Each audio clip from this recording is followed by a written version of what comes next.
atau penjaga gawang, yaitu parpol. Oke? Masalahnya adalah seperti yang saya bilang, saya setuju banget. Kebetulan nih saya ini nyalek nih 2024 DPR RI, oke? Jadi memang harusnya parpol itu kalaupun saya mau mencalonkan berdasarkan putusan ini, harusnya kan itu jelas merupakan sesuatu yang anggotanya juga tahu, mengingat putusannya problematik. Ada dua hal yang sangat problem. Pertama, kita udah mendengar segala dari seminarnya tentang masalah apakah sesuai dengan aturan main. Kita udah tahu bahwa tidak sesuai dengan aturan main, oke? Banyak kejanggalan-kejanggalan, dan tadi yang paling utama legal standingnya, tidak ada legal standing. Dan ini juga berkaitan dengan bahwa putusan ini ada karena seandainya diajukan oleh Gibran dan dia menang, itu beda. Artinya konsekuensinya si parpol yang tadinya nolak harus jadi cawapres. Kalau sekarang parpol punya kekuatan untuk mengatakan itu putusan memang busuk, gua nggak mau pakai, terlepas juga katanya sah atau apapun juga.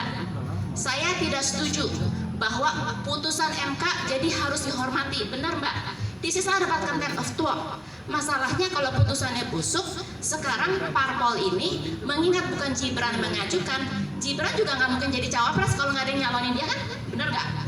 Jadi harusnya parpol memikir-mikir apakah akan menggunakan putusan ini untuk bisa mencalonkan seseorang yang memang memenuhi kriteria putusan itu.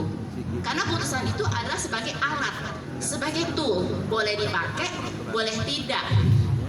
Ini adalah alat yang berbahaya, poisonous tree.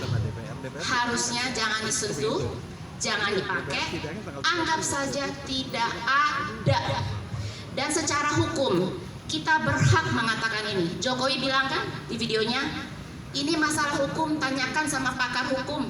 Kita pakar hukum, kita orang hukum, kita hanya bicara sesuai ilmu kita. Nggak ada yang salah, walaupun saya seorang politisi, mau ingin menjadi politisi, selama ini saya corporate lawyer, saya bukan berpolitik di sini.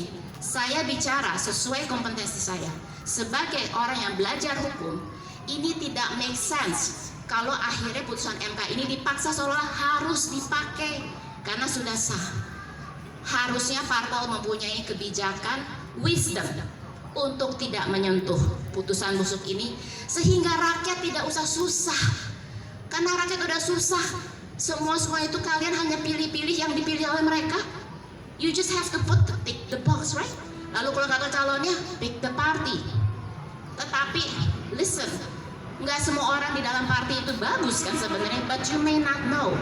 Tetapi dalam hal ini adalah saya berharap parpol bisa menjadi gatekeeper Mbak Titi. Dan saya bangga banget sama Mbak Titi, luar biasa. Saya bangga dengan intelektualitasnya, ketajamannya berpikir.